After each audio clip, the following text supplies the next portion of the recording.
entire world is watching the presidential election in Iran for Today's signs other of top story, what could be an historic opening with Iran. With the U.S. and Iran on the brink. bloodshed in the streets of Iran. The mass protests in Iran are showing no signs of ending. This is Iran Uncovered, a podcast by Nufti.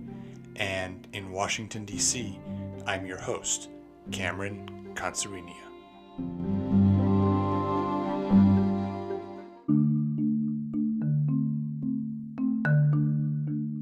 It is perhaps the political shockwaves, rather than the physical shockwaves of the August 3rd Beirut blast that will leave the most lasting impression on Lebanon and its political future. The 185 dead, thousands of injured, hundreds of thousands homeless, and billions of dollars in damages in what used to be called the Paris on the Mediterranean have shocked the world and enraged the Lebanese people. As they poured into the streets afterwards to protest their government's abject failure, another power quickly came to be the focus of the growing crowd's ire. Iran, get out so Beirut can be free, and Hezbollah is terrorist, rang the cries of hundreds of thousands of demonstrators as they hung effigies of Hassan Nasrallah, the Hezbollah chief who serves as something of a governor general of the Islamic Republic's province of Lebanon. The explosion that went off in the Hezbollah-controlled port of Beirut wasn't the only bomb that exploded in Lebanon this month. En masse, the people of Lebanon have exploded in anger at the true culprit, the Islamic Republic in Iran. Tired of being treated as colonial subjects by the occupying Islamic regime, they are throwing off Tehran's yoke and looking to build a brighter future, one independent of the Islamic Republic and its machinations, such that soon it might be said that Paris is the Beirut on the Seine. As the people of Lebanon are fighting for their political independence, the people of Iran are fighting a war of cultural independence from the very same enemy, the Islamic Republic, and it's been waging for 41 years. To discuss that conflict today, we'll be joined by a celebrated Iranian artist.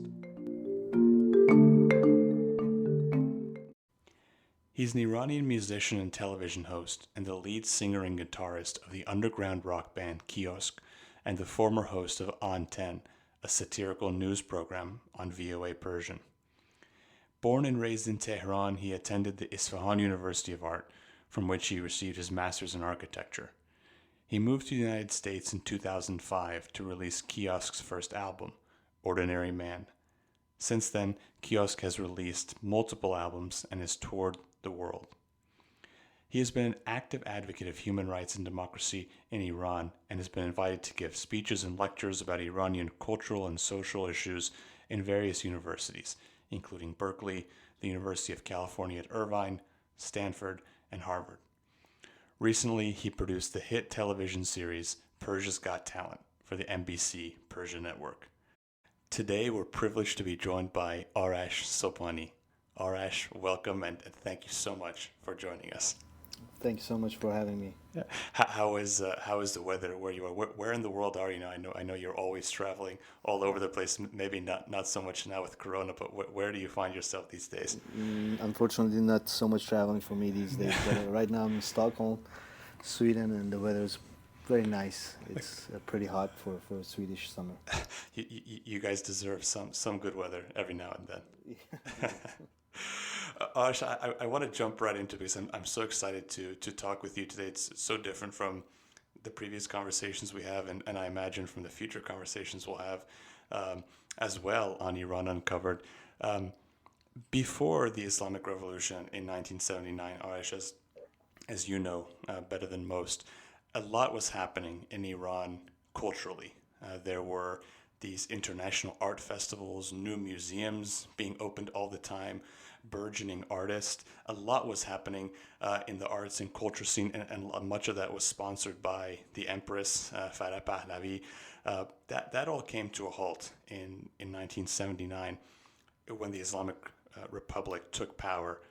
Since then, how has the Islamic Republic tried to change Iranian culture or impose its own view, and where are we today in terms of culture in Iran? Culture is made of many hours of many people doing hard work, thinking, creating and exchanging ideas, and to sabotage or to cut it off is very simple. You know, you get a regime that is not interested in cultural development of the country. It's not interested in art. It's not interested in the society or national interest of the country. And what they do is that they close down all these cultural institutions that were working perfectly and were, you know, top notch in terms of the quality they produced, in terms of the artists they introduced to the world art scene, in terms of the exchange they provided. You know, it wasn't just art; it was philosophy. You know, we had the most famous thinkers visiting Iran, exchanging ideas with Iranian professors and scholars under that same program, the cultural development program that was happening, especially in the 70s, and you know, the institution for the youth and children, which created all these magnificent projects and beautiful books and movies and what have you, and introduced so many talented artists to the world. These were all happening organically with the help and support of the government, of course, but allowing the artists to be who they are, allowing thinkers to be who they are, observe and create art and culture for the people. And the first thing that the Islamic Republic did was to cut and to destroy most of these institutions. A lot of the artworks that were gathered from master artists were sent into basements. A lot of them are gone missing since then. Very valuable paintings. A lot of museums were shut down. Opera, ballet, dance companies, they were all shut down simply like that. And you know, next day it wasn't there anymore. Same thing with music. You know, what they did to music, and especially in the first decade after the revolution, is just a tragedy.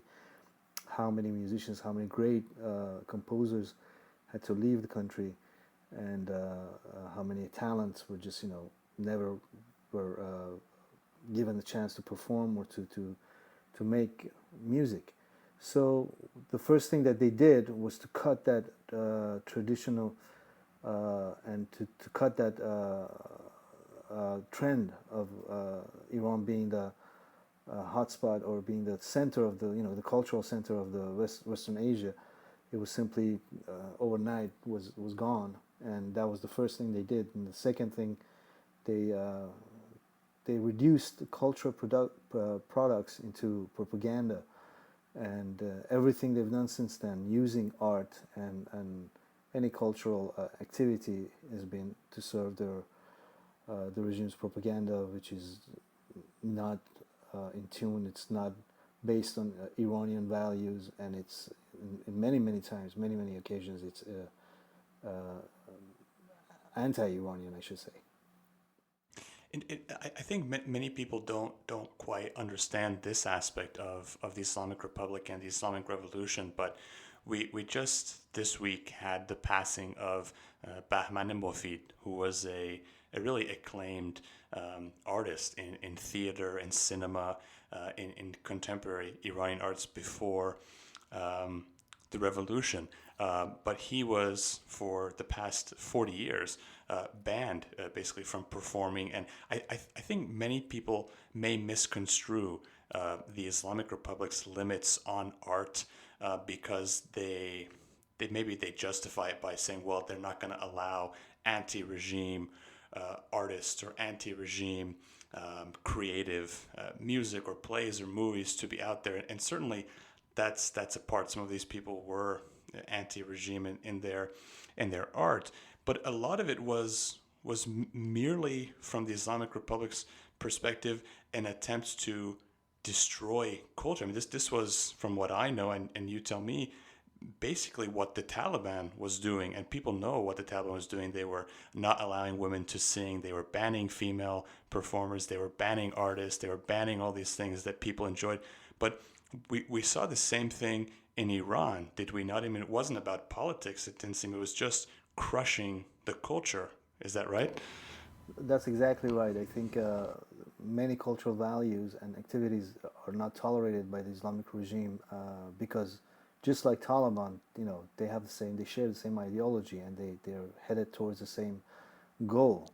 And in their perfect world, in their ideal, in their Medina, which they're trying to establish in Iran or Afghanistan or elsewhere, culture and art is something, is a nuance. It's regarded as as something that prevents you from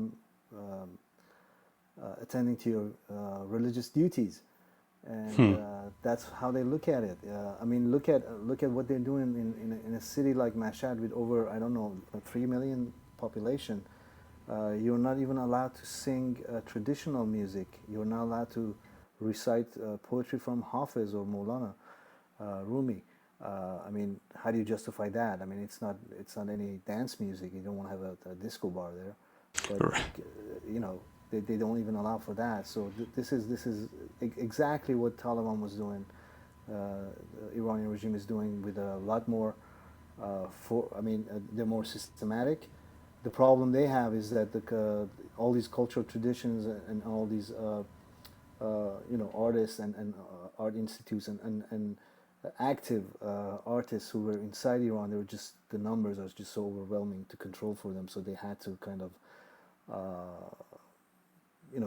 try to deviate it from where it was going and try to affect it in any way they could, by censorship, by putting a lot of artists on blacklists, from musicians all the way to actors, directors, writers. They're all banned from doing what they love to do, and what they do is actually what creates our culture, and they're banned from doing that. So Islamic Republic did everything it could in its power, even more brutally than Taliban, to go to a war with our culture. So I think that's probably obvious today. You got your start in music and in this underground art scene after the first decade of the Islamic Revolution. So after the war years, after, as you said, sort of this initial push to clamp down on the culture, have things changed? We hear so much in the United States and the West from the regime itself, from its agents and its apologists abroad about reform and moderation and things like that. Did things change in Iran? What was it like for you being an artist in Iran, and what did you have to face? Well, I think you need to have a clear perspective when you discuss change. When you talk about change, what elements are causing that change? One thing that I feel these people keep missing is that you could not control that population, that demographic, which was, I think, 70% under 30 years old when at the end of the 80s or beginning of the 90s. 70% of the population were below 30. You couldn't treat them the way you treated their fathers 10 years ago or their brothers 10 years ago with the same. It was a different world. There was no Soviet Union. There was there was internet, so there was access. And the population was very young, and they demanded a lot more. And what the government did was what the regime did was just back off a few inches, and creating this facade of reforms are happening, people are allowed to sing, or there are concerts and this and that. But we know what was happening behind that.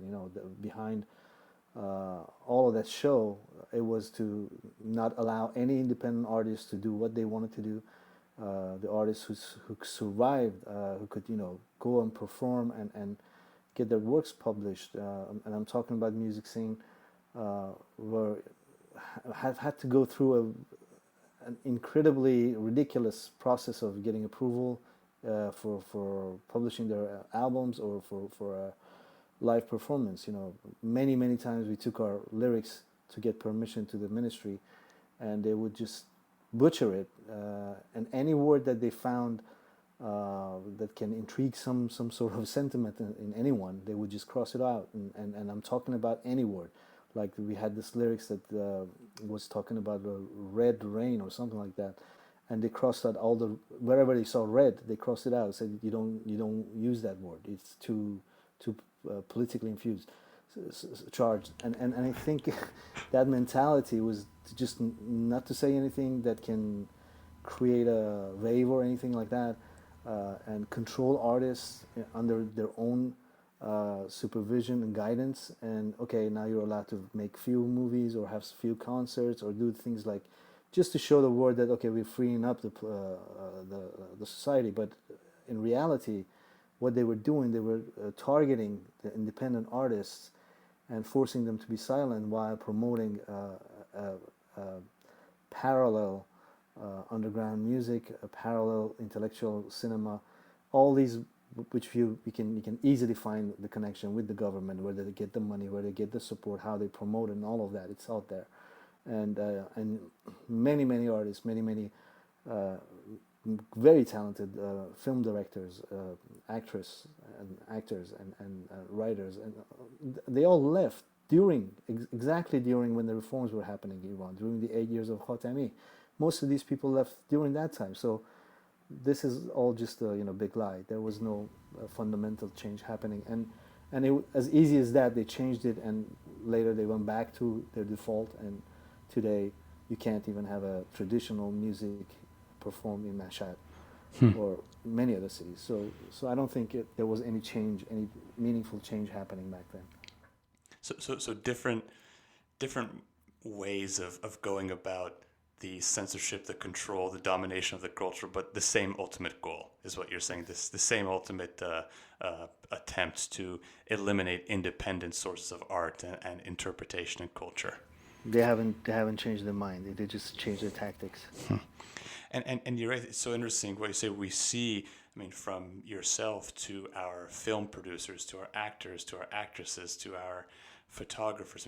I mean, anyone. So many of the most talented are in exile, in either self-imposed exile or forced exile. And what's interesting when we talk about Iran, or when the world talks about Iran, or we Iranians talk about it, we talk pretty frequently about the brain drain that happened, as a result of the Islamic Revolution. Doctors, engineers, business people, people who could build an economy and sustain and grow an economy, all left. And we've seen the devastating economic impact that has had.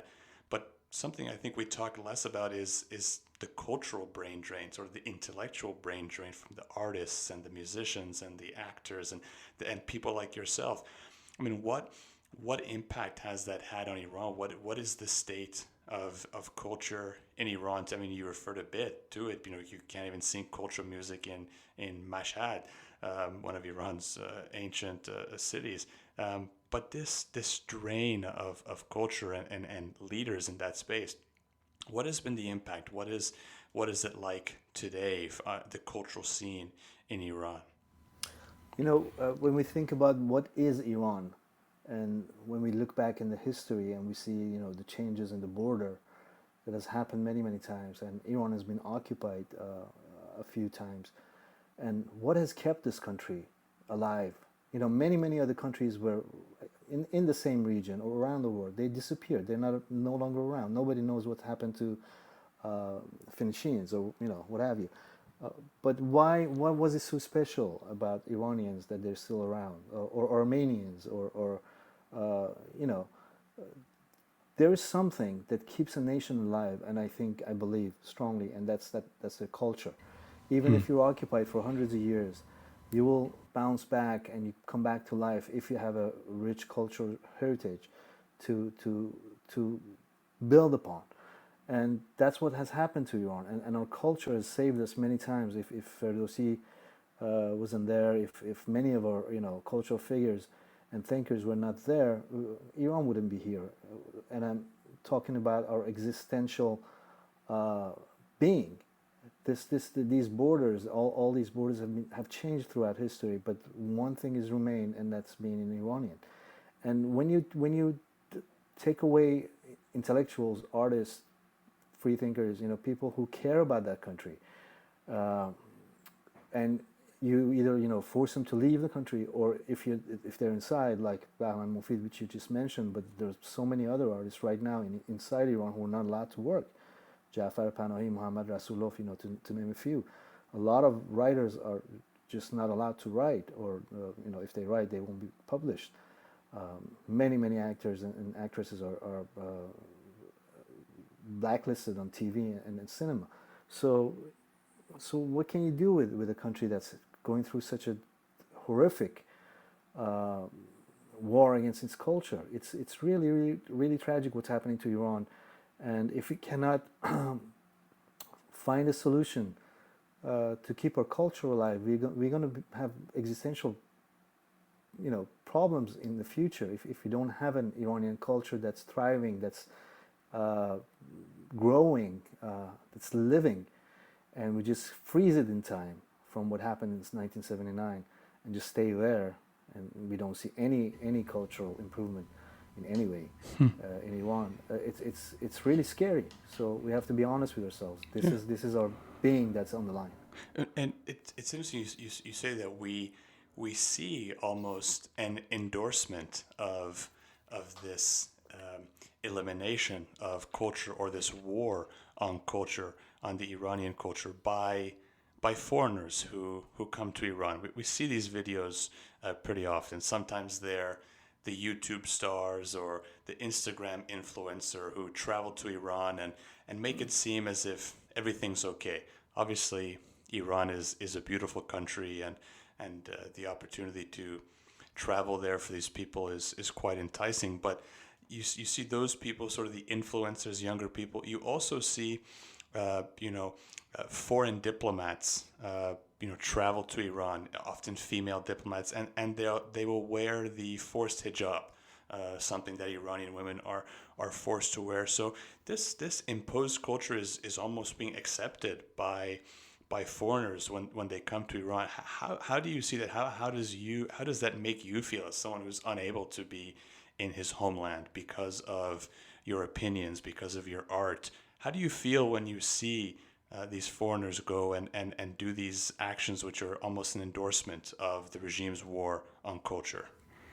Well, there are two things that I think I need to we need to differentiate, and they're separate. I think two issues. Number one is I'm not going to even talk about the diplomats, because they would do anything for a little bit of cash, and European diplomats have really proven that they're the last thing they care about is culture. The last thing they care about is human rights and equality. The last thing they care about is the well-being of their own even constituents, because they are feeding the flame that's going to be pretty soon at their doorstep if they don't stop it now.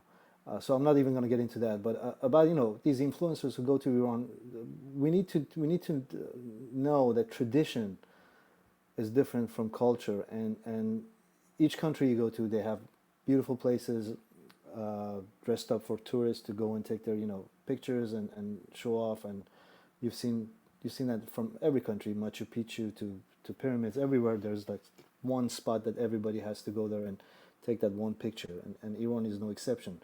And a lot of the tradition that we have is interesting to the people that who come and visit the country, and I'm talking about those who are not politically aware of what's happening or not informed.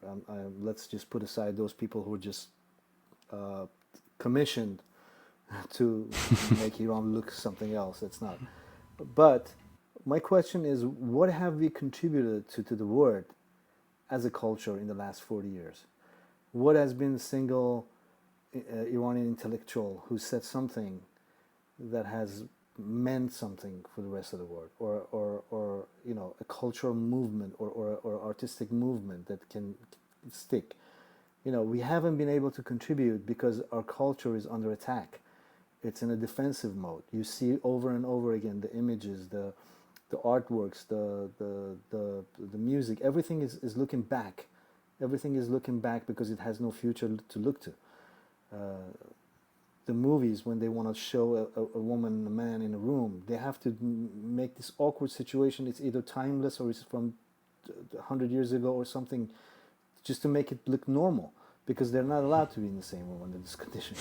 So how could you have talk about a cinema that wants to? How could you talk about a cinema that's not allowed to talk about love? How could you talk about music when you're not allowed to sing about love? Then how could you talk about music when 50% of the population are not allowed to sing? So what is our contribution to the culture of the world? What have we done? Nothing, because we are under attack, because all our energy is being spent on just keeping what we had, because we are under brutal attack by a regime that's taken all the resources of these people to eliminate their history and their cultural heritage. So those are just shows, and those are just videos you can find anywhere. You can go to any country and find a beautiful spot and take a picture. But have they traveled to the corners of the country? Have they gone and seen a Kurdish woman or man having to do what they have to do right now to make ends meet? And this is not far from the capital. You can drive 400 miles and you'll be somewhere that people are just in absolute poverty. You can go to Elam, you can go to Sistan, Baluchistan. So many places that are just, because the regime obviously doesn't care about its people. It's just centralized the power. Everything is in Tehran, and everything is under control. Because if they let the Kurdish do what they want to do, let the Kurds have their own celebrate their own cultural values, or other minorities and things like that, it's just things get out of hand for them, and the regime is really, really sensitive about not letting anyone create any sort of a product that can create any sort of a movement or get any attention. I mean, the way they treat the celebrities and how they fabricate these fake celebrities from their, let's say, movie industry, or even the athletes, even the football players. They have a big, unbelievably control over their media appearances. Who comes to TV? Who gets the interviews? Who gets promoted? Who gets to go and play in a foreign club? All of these are guided by a set of rules in some intelligence community, and they have a very tight grip on everything that's cultural related. And this moral relativism that we see, people in the West not understanding or not being willing to recognize what's happening in Iran. Why is that? I mean, we referred earlier to the Taliban, and that was pretty widely accepted internationally what was happening. They knew of the bans on women singing. They knew on, for example, the bans on flying kites. But in Iran, it seems that either they don't know or they don't care. I mean, do you have a sense of which it is and why? Is it for business interests, like these politicians you talked about going to Iran? Why are those abroad so willing to turn a blind eye, it seems, to what you refer to as this attack, this vicious attack on Iranian culture? To my experience, those politicians who talk about cultural relativity, they're extremely racist. Almost 99% of the time not informed about the cultural heritage of Iran, and they're pushing an agenda. Culture cannot, there are cultural values that are, if they're wrong, they're just wrong. And most of those that they bring in under the label of culture, it's not even culture, it's part of the tradition, and that could be wrong. Culture is dynamic, culture moves, culture changes, culture is like a river, it needs to flow. If there is a tradition in a country that you should burn the widow after her husband dies, is that acceptable? Should that be acceptable? Or the circumcision that they do in some countries to the female infants in Africa, is that acceptable? These are wrong. Forcing hijab on women is just wrong, and it's inhuman, and it's not a cultural value that Iranians,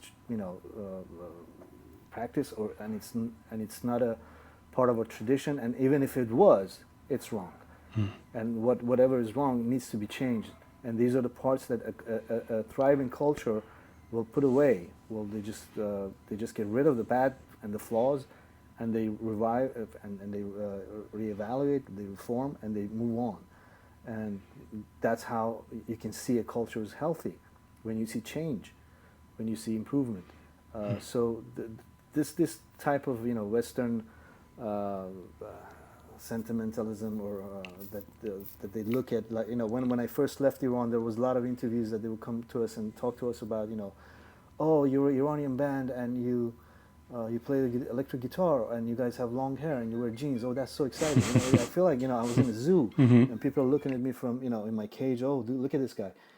But that's, Iran has had female singers who are just amazingly good. And now 50% of the population is not allowed to sing. It's not a tradition. It's not a cultural value that the Westerners should just ignore. It's violation of human rights, pure and simple, and there's no justification for that. And this cultural transformation is something that the Islamic Republic also refers to. You mentioned this to me when we first spoke, and I found it fascinating, which is part of this cabal of quote unquote reformists, quote unquote moderates, which most everybody now knows is just fake. I mean, they're just part of the regime. It's just like putting lipstick on a pig, really. They have made the argument that democracy cannot take shape in Iran. We will not see democracy in Iran, and we can't bring about democracy because Iranians aren't ready. We don't have a culture for democracy. We're not ready to get there politically because our culture isn't there. What do you say to something like that? That's something that the regime wants you to believe. That's something that the regime is really, really investing on to be echoed by its agents everywhere, so that people lose the confidence that they're mature enough to run their own country. And this is just not true. This is not a fact. Iran had a constitutional revolution happen in Iran in 1906, 10 years before the October Revolution in Russia. We had the oldest communist party in Asia. We've had a tradition of constitutionalism in Iran the last 100 years, and it has worked. And people in Iran are very well informed. The demographic says, can show you, what percentage of this population is educated and what percent of this population is up to date about what's going on in the world. And they know how to, what decision is best.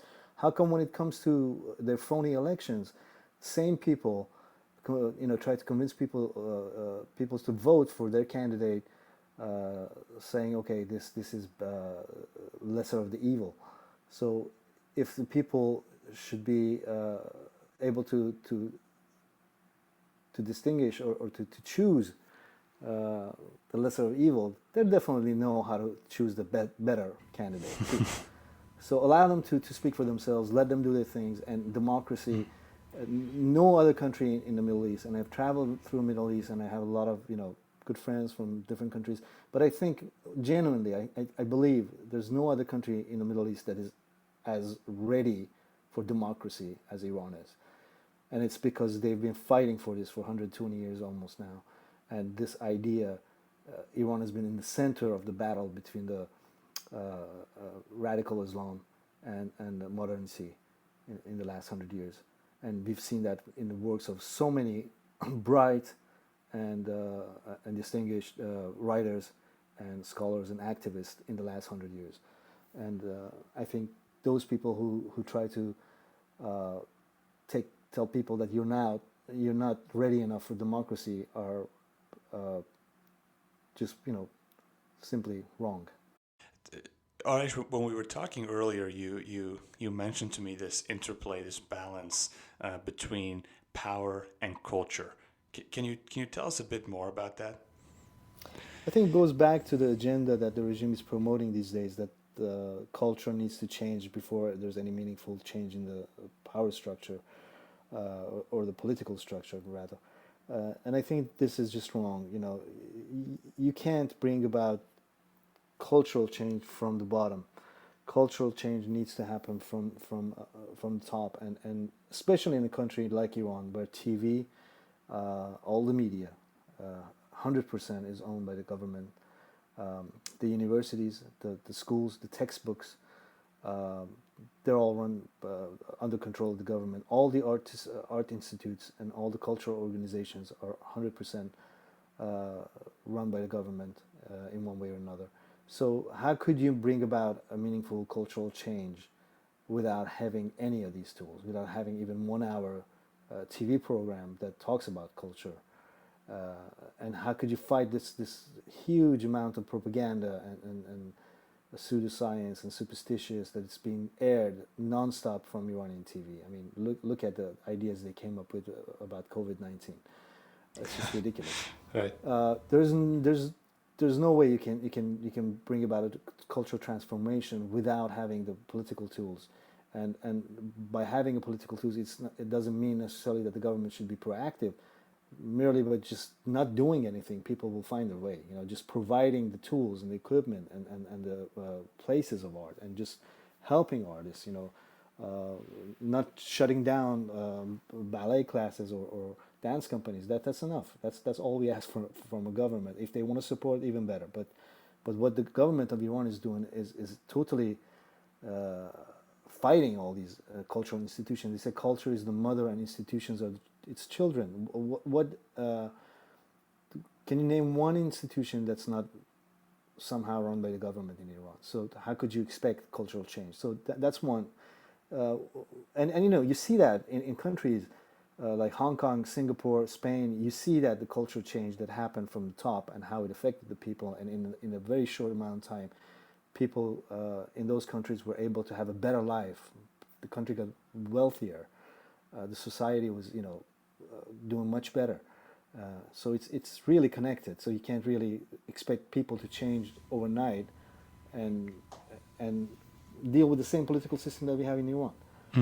That's one thing. The other thing I wanted to tell you, and it's a story that was really, really eye-opening for me. I was traveling in Middle East in 2013, talking to underground musicians in different countries about their problems and how do they deal with the censorship and what are the taboo or the red lines in their country. And in Turkey, it was right after the Gezi Park incident.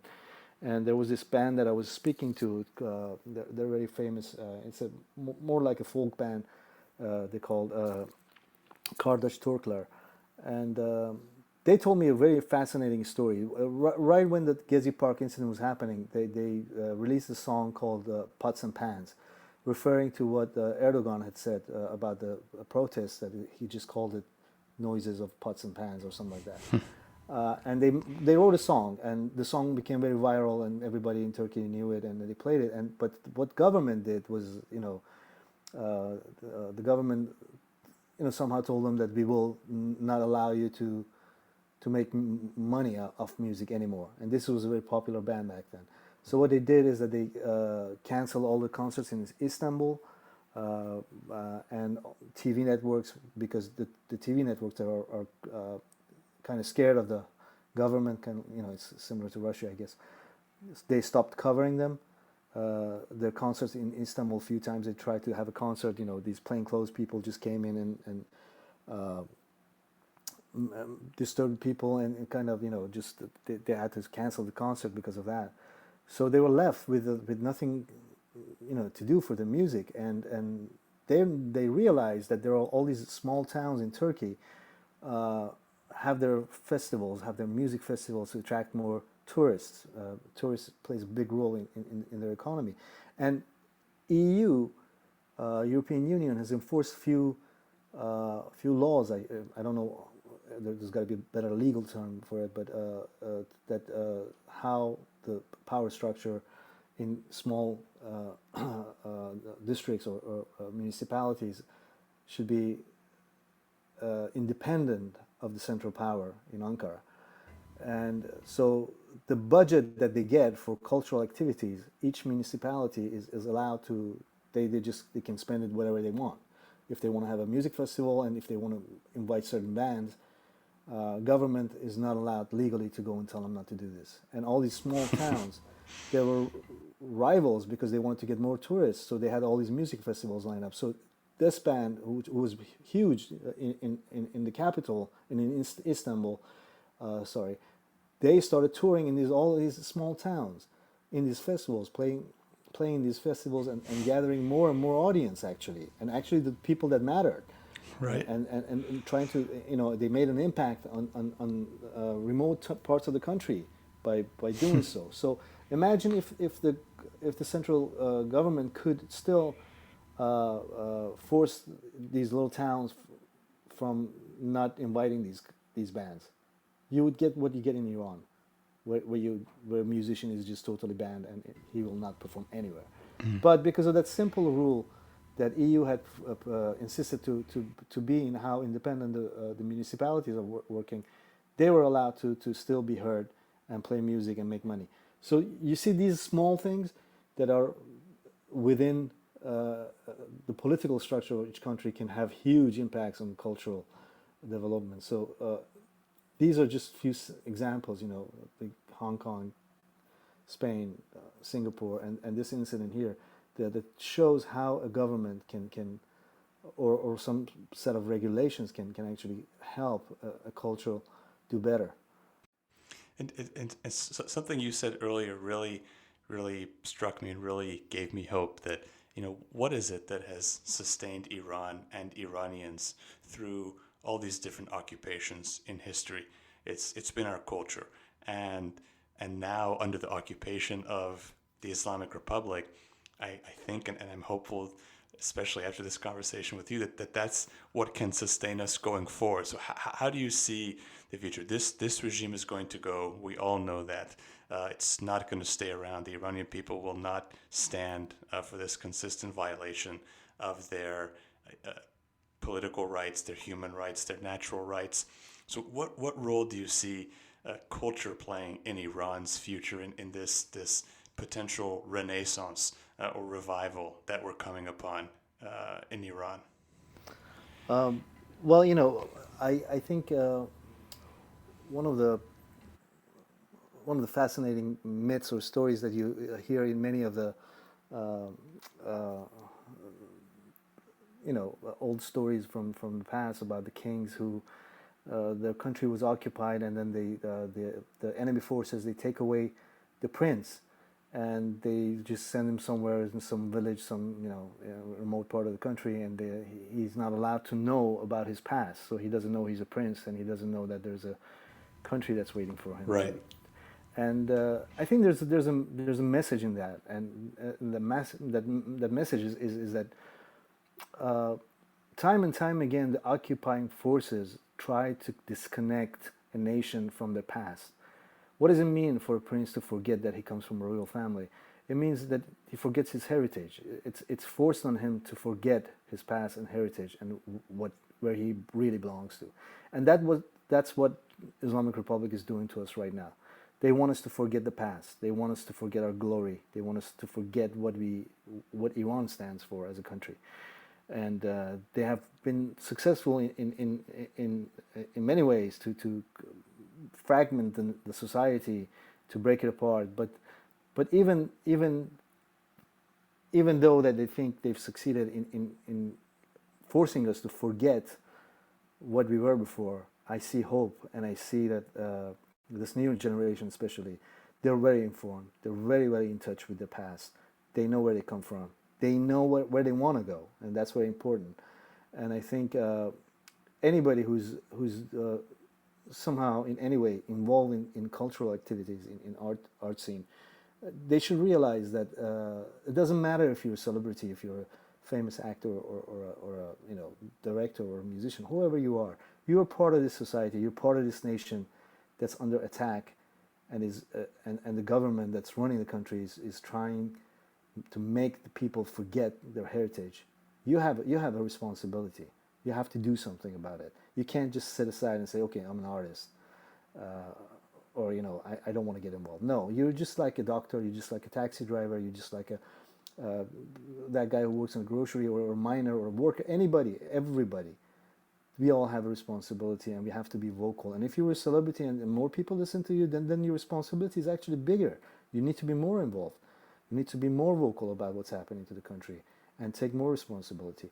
I think if we all realize that, I'm hopeful. I think when the moment is right, these people will unite and they will be one again, and they will reclaim Iran, and this chapter, this nightmare will be over, and we just look back like the movies from the World War II era, and just think of the times that we had to spend under this regime, and just look to the future, and hopefully we'll gain back our rightful place in the international community. Well, I think you're right. I think there's hope in Iran's youth, in this new generation. But I think so many look to you and people like you for hope. And I think today you've given us a lot of it. I know it's been a long time that you haven't been able to be where I'm sure you want to be, on a stage in Tehran, in Mashhad, in Tabriz, in Shiraz, in Kurdish parts of the country, all over. And I know you and Kiosk, you just released a new song called Ma, or Moon in English, and you guys have never been ones to back away or shy away from not politics but justice and talking about what's right. And I think that's why you're so popular, and that's why people like you so much and respect you so much. That's certainly why I respect you and Kiosk so much. And so I hope that one day soon that your newest song Ma and many I know you'll write and perform in the future, that you can perform in Tehran, in Mashhad, in Shiraz, and we can all get together for a great concert with you there in the new free Iran that I'm sure isn't far away. Thank you very much. You're very kind. Thank you so much again, Arash Sobhani, for joining us on Iran Uncovered. It's been an absolute pleasure, and I hope that we'll have you back at some point soon. Thanks so much. Thank you for joining us on episode 4 of Iran Uncovered. Continue to follow us and subscribe on Spotify, Apple Music, Google Podcasts, YouTube, and Telegram. And we'll see you next time.